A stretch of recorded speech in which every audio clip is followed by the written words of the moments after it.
Que faire des mômes? Que faire des mômes? Que faire des mômes? Que faire des mômes?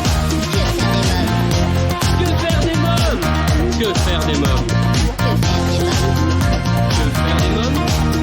Que faire des mômes? Éric Couder. Bonjour à tous, bienvenue pour Que faire des mômes, votre podcast 100% famille, c'est Éric Couder.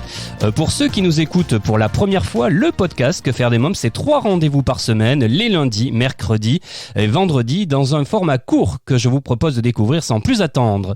Dans l'épisode d'aujourd'hui, nous allons parler cinéma, puisqu'il est question du nouveau film Événement de Gilles Demestre, dont les héros sont un loup et un lion.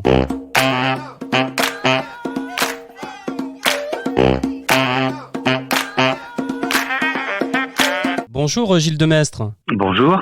Alors vous êtes réalisateur, votre nouveau film est une magnifique aventure familiale, Le Loup et le Lion, qui sortira le 13 octobre prochain au cinéma.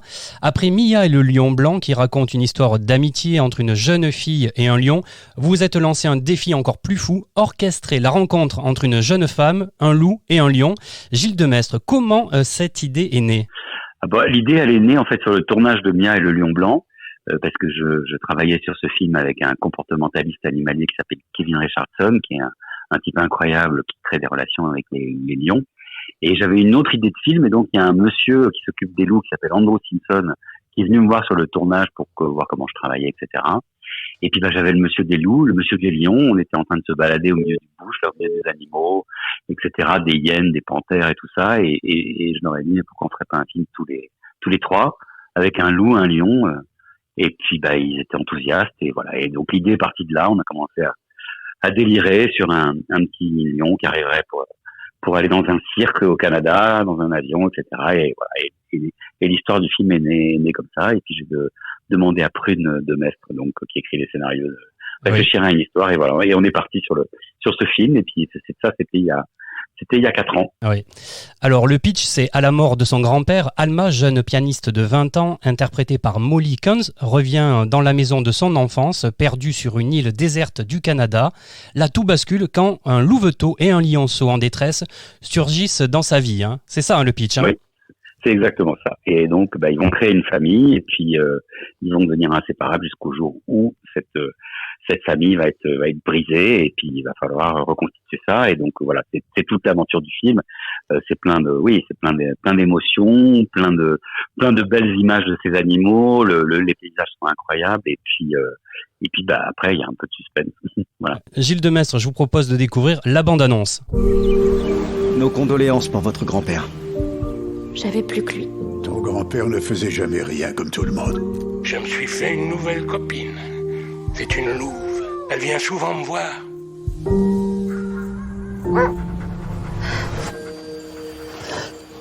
Qu'est-ce que tu fais? N'aie pas peur. T'as eu un bébé?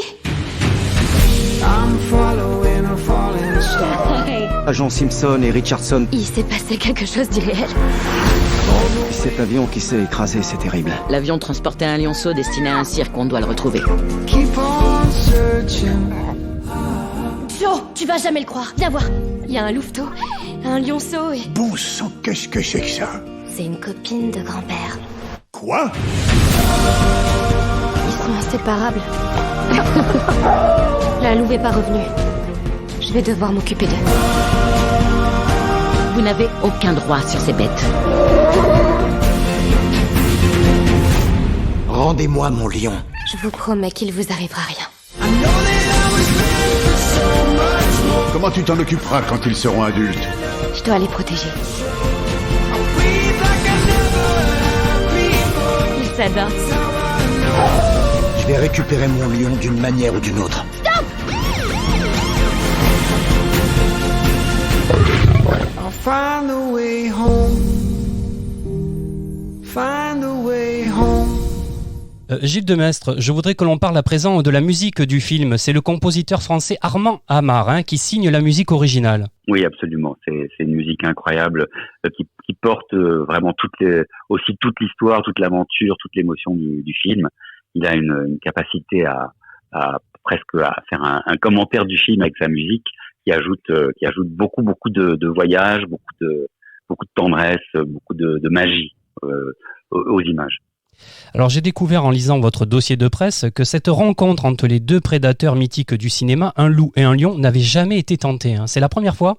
Oui, alors moi c'est vrai que on a été beaucoup inspiré avec Prune, qui a écrit le scénario, par toutes ces images qu'on voit beaucoup sur Internet de rencontres improbables entre des animaux qui a priori devraient se s'entrebouffer, quoi. Alors, ouais. Donc, par exemple, moi je pense à un chat qui à l'aide des canetons, on peut trouver aussi un tigre qui joue avec une chèvre, un lion avec une lionne avec une petite antilope. Donc il y a des choses comme ça improbables dans des rencontres dans la nature, et donc on s'est dit le loup et le lion, effectivement deux prédateurs mythiques du cinéma, plein de films avec des loups, plein de films avec des lions, mais jamais un film avec les deux. Donc on s'est dit que c'était vraiment incroyable de montrer ça, et puis derrière le message que ça peut porter, c'est-à-dire que voilà, quand on se connaît, on peut s'aimer, et que donc les ennemis, ça n'existe pas entre humains, entre religions, entre races, entre tout ce que vous voulez, c'est bidon, ça n'existe pas, et que quand on se connaît et qu'on apprend à se comprendre, et ben on peut s'aimer, et on peut avoir des relations, et que la vie, c'est ça, c'est de l'amour, c'est du don, c'est connaître l'autre. Chers auditeurs, si vous souhaitez en savoir davantage sur le film Le Loup et le Lion, rendez-vous donc au prochain épisode pour découvrir la deuxième partie de cette interview que m'a accordée Gilles Demestre. Un grand merci à vous tous pour votre fidélité. Je vous invite dès à présent, si ce n'est pas encore fait, à vous abonner à notre newsletter sur le site officiel de l'émission www.quefairedesmoms.fr. À bientôt pour un nouvel épisode de Que faire des mômes. Bye bye.